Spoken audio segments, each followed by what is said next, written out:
Welcome, in today's tutorial I will show you how to smoke the deeply connector from the T-spawn on the Anubis map.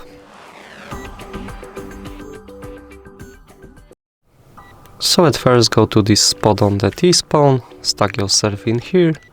As you can see right side of this window, go a little below when this brick ends and use a jump throw.